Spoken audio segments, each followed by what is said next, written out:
1979, Omega Smith Scott, who was a family genealogist for all time, lived out in Texas. She got a letter from a lady in New Jersey telling her that she knew where Samuel's grave was. She remembered that it was out here off of Finley Cove Road. Okay? In 1938, the DAR ordered this headstone from the VA. A lot of people call this a DAR marker. No, this is a veterans marker from the United States government. Same as all the markers in Arlington, the exact same marker. And they didn't know where Samuel's grave was, but they knew that his son Benjamin was the first preacher of Mud Creek Baptist, which is near here.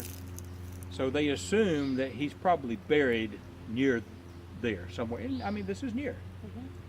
So the DAR in 1938 put that marker up in Mud Creek Baptist Church. And along comes Sadie Patton and wrote her book and said, that's where he's buried. And everybody in the world for years thought that's where he's buried. And there's still people in Texas that will argue with us and tell us, no, that's not where he's buried. Oh, okay. Anyway, so she gets this letter from the lady in New Jersey saying, no, it's off of Finley Cove Road. So she contacts Govan Ray, we were talking about earlier, because she knew if anybody could find it, he could. And Govan got with DG, who was not able to be with us today, and Gerald Jackson, that was with us today, and Arlen King, and some of the others. And Ray said, you know, he said, we need to go see Hicks Summey. He said, I used to work on the dairy farm out off of Finley Cove Road, and he lives out there. If anybody knows, he'll know. And used to live right down the way down here. And they went over to see Hicks Summey. He says, well, that's the Preacher King Cemetery. Come on, it's right up here. And of course, none of this was out here. You know, this is all just deep woods. And so they parked down here on Finley Cove Road and climbed up the hill from the road down there. And here was the cemetery. I mean, all these big trees were still here. Big storm took a lot of these trees out. Okay, and there was no marker for Samuel. But then they found it, kind of in the leaves and stuff, broken in half, laying there, the original headstone. And they took it for preservation. They still have it. I've seen it. I've got photographs of it and all that. Elizabeth's headstone wasn't found till months later when they were up here, and DG was saying, "Oh, I feel something. There's something down there." And they dug down about 8 inches, and there was her headstone. Oh, her headstone. Yeah, and at the time, I mean, you could read that it was her, but it's the old written. That's it right here. Okay, I put it in as a footstone just to preserve it, you know. But when they lifted it up, that old shell soapstone, it all just, the writing just fell off. Except for, you could still crudely read 1827, and that's the year she died. So we know that's her stone. And up to about 2005, you could still read that date. And I've got pictures that I took when the date was still readable, you know. So what happened, they knew this is it. This is where he's buried. That was his original headstone in 2 pieces, but it was there. Preacher Benjamin's stone was missing, and the whole cemetery had been vandalized. Benjamin's grave was dug up, and the broken stones and pieces that you see sitting there were thrown down in the hole. And a week or 2 later, Red Summey was arrested because he was in a local bar, drunk out of his mind, playing with a human skull and laughing about coming out to the cemetery. You know, so we know he's the one that dug up Benjamin's grave. But we never were able to recover the headstone. Fortunately, in the book Brief Baptist Biographies by Hamby, he had photographed Benjamin's headstone, and I used that to recreate it. Okay, Benjamin is the fourth son of Samuel and Elizabeth, the youngest son. He was one of the very first Baptist preachers here. Like I say, first preacher of Mud Creek. He established Mount Moriah Baptist. Over in Transylvania County, he established Cathy's Creek Baptist. And just shortly after his death, he had already done all the work, but he died before the First Baptist Church of downtown Hendersonville was established. But 7 of the first 14 founding members of First Baptist of Hendersonville were Benjamin's family. So, I mean, he did so much to promote the Baptist faith right here locally, you know. My fourth great grandfather Kuykendall donated that land to that church, but he's buried there. Oh, I didn't know that. Yeah. Okay. Abraham. For years, like I say, Hicks Summey said, "Oh, that's the Preacher King Cemetery." See, that's really all they knew was Preacher King. They really didn't know who Samuel was. Didn't really dawn on him that that's a Revolutionary War hero, you know. And I mean, that's what happens if you don't study it and preserve it and teach it to the younger generations, it gets lost. And you know, that's always been a passion of mine since I discovered it. I'll never forget standing here in 1998 with my dad and his brother Uncle Lewis and my 2 first cousins that brought us out here, and seeing that stone for the first time, that veteran's marker, and reading on there 11th Virginia Regiment, Rev War. I was speechless. And I mean, I just, from that point on, I had that burning desire to find out more about it. What was that? The 11th Virginia Regiment. You know, well, I had no idea that it was a special unit, a very elite, the most elite unit in the entire Revolutionary War. They were all riflemen. At a time that, I mean, the rifle was unknown. It was a brand new weapon, and it totally revolutionized warfare. And they were the first ever snipers. And they were part of Continental Army, but they did not dress like Continental Army. Why? Because they were Rangers. They dressed in buckskin, you know, and they did, the riflemen wore black cocked hats. It was cocked on the right side to distinguish them from everybody else. But they would often dress up in war paint and imitate American Native Indians because they had fought them. They knew their calls and all that. And they would use that element of surprise and so forth, you know, to confuse the enemy and make them think they were being attacked by the Indians.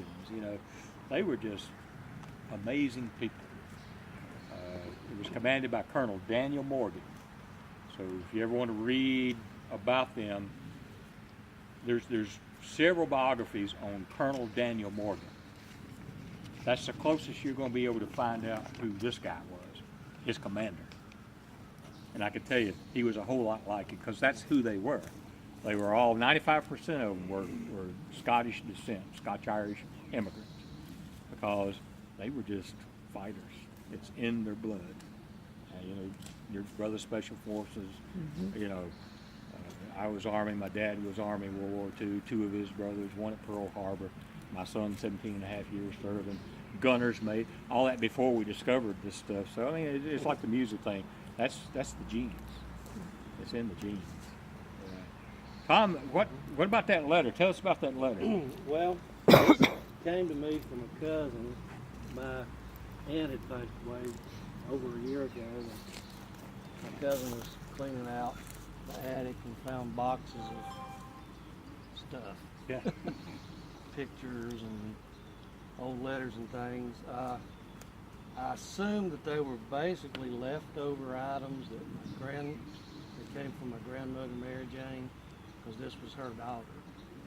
It had. Now let me explain. He's talking about his grandmother Mary Jane McCreary. We were talking about earlier the history books of Transylvania. And I mentioned to you the Transylvania Beginnings by his grandmother, Mary Jane McCreary. Oh. She was a writer, she was well educated, and she was one of the early genealogists for the King family. And that was her maiden name, King. Yeah. So, my cousin had about, I'd say, a dozen boxes of stuff. So, she has a friend that lives in Etowah. We started going through and got through 2 boxes after several hours. Wow. Thank God So- you didn't throw it away. Yeah. No, and I hope she still got the other. She's taking them back to Charlotte because this is actually her boyfriend's house, and she just wanted to keep them. Please try and find out. Yeah. But this is from August of 1913. This date's August 5th. It's from a Jacob King in Mountain View, Arkansas. Look at that face light up. Showing on the postmark. Yeah. And the background, as far as I can tell, this letter, this Miss, maybe it's Mrs. T.E. Patton of Pisgah Forest, she was getting information from veterans of the Civil War for the UDC. I believe that's United Daughters of Confederacy. Yes. And I don't know if it's still active. I don't think Oh, I it think is. so. So they're active. At least. Yeah, I think okay. so. Yeah. I hadn't gone to the prison. Right. And he basically want me to Could you read read it? or I mean, if you Yeah. got maybe a few highlights of it, basically, what's the gist of it? Yeah. What's he, I what's he don't telling mind us?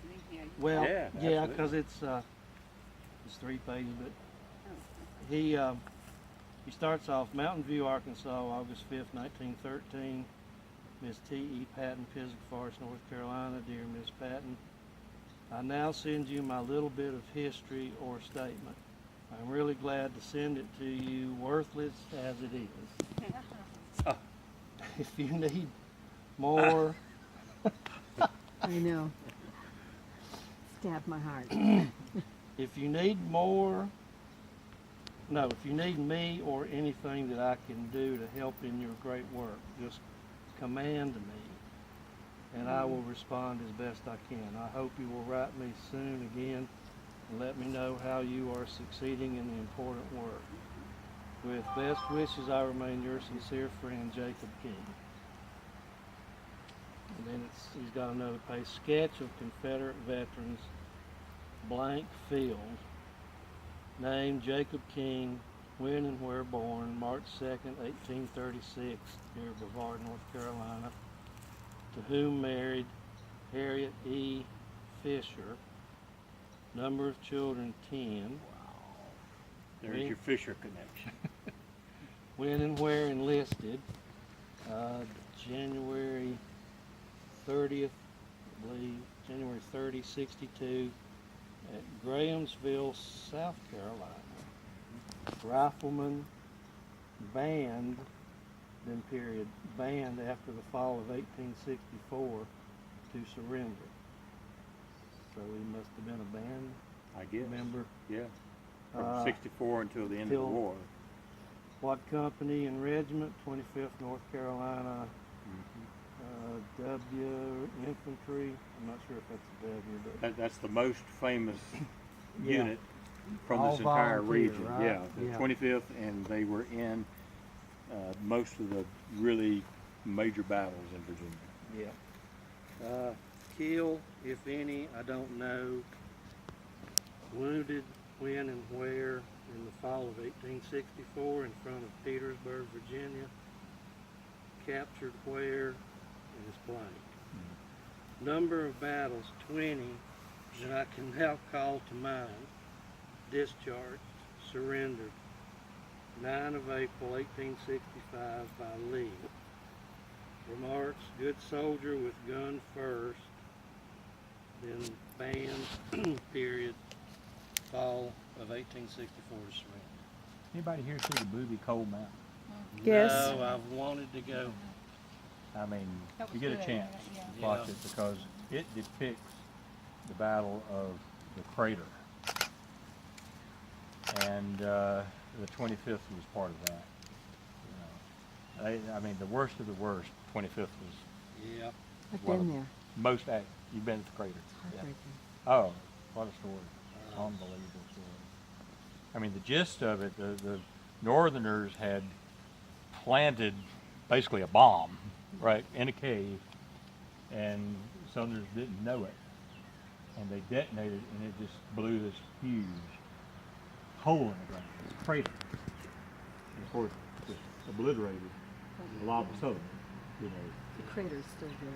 It's Yeah, the not crater's as- still there. It's not as large as what it was, but they have pictures that show you how enormous it was. But to show you the difference between them Northerners and the Southerners, Be kind, you know. the Yankees then charged and ran down into the crater for hand-to-hand combat. And them old Southern boys that was left just went around the edge of the crater and picked them all off and decimated. It was just